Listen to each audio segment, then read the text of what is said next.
Hi.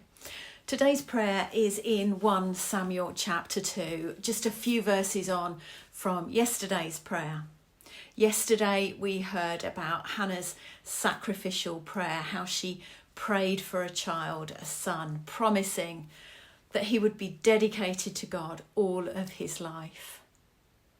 Today, Hannah has brought her young son to serve at the tabernacle, and she is going to leave him there in the care of the priest, Eli.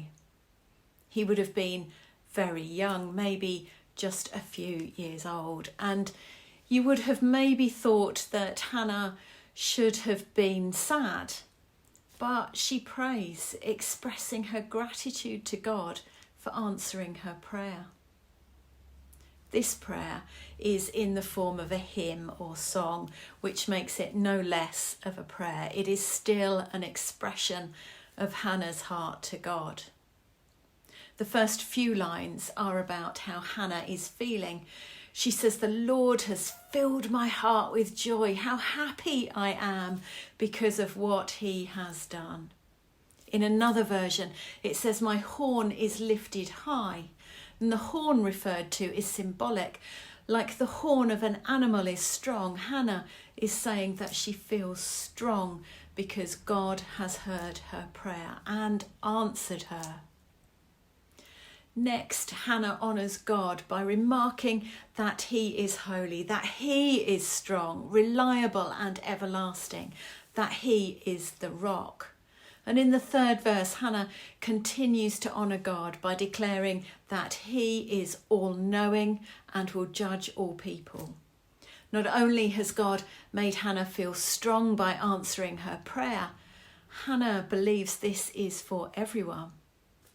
In verse 5, Hannah says, "The childless wife has borne 7 children, but the mother of many is left with none." 7 sons is thought to be the fullest, perfect blessing for Israelite women. So did Hannah go on to have more children? Maybe. Do you remember from yesterday that Hannah was one of 2 wives? There is also an unfortunate Jewish legend that says that for every son that Hannah had, 2 of Peninnah's children died, Peninnah being the other wife. In the next few lines of the prayer, Hannah affirms that God reigns over all things. She is saying that because he answered her prayer, she knows that he is not only Lord of her life, but of the whole world.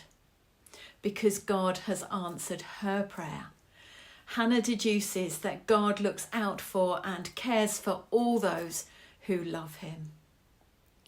The final lines in this prayer go, "The Lord will judge the whole world. He will give power to his king. He will make his chosen king victorious."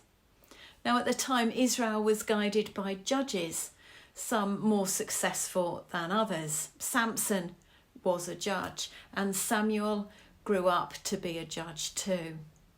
But the Israelites desired a king. Hannah's final words look ahead to God choosing a king to rule over Israel. But her words go further than that. They look ahead too to Jesus, to the Messiah who will judge the whole world, who will have power and will be victorious. Hannah expressed gratitude and honour to God at a time when she could have been heartbroken. We are living in difficult times, many of us facing grief and limitations on our freedom. We have the option to be heartbroken, but we also have the option to be grateful. Grateful for what God has done for us and grateful for what we do have. And did you know that gratitude is actually good for us?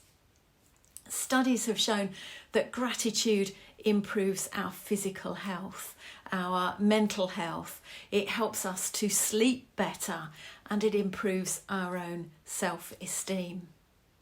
So tonight, like Hannah, I'm going to express my gratitude to God. What are you grateful for? Tell me in the comments below, and I'll see you tomorrow.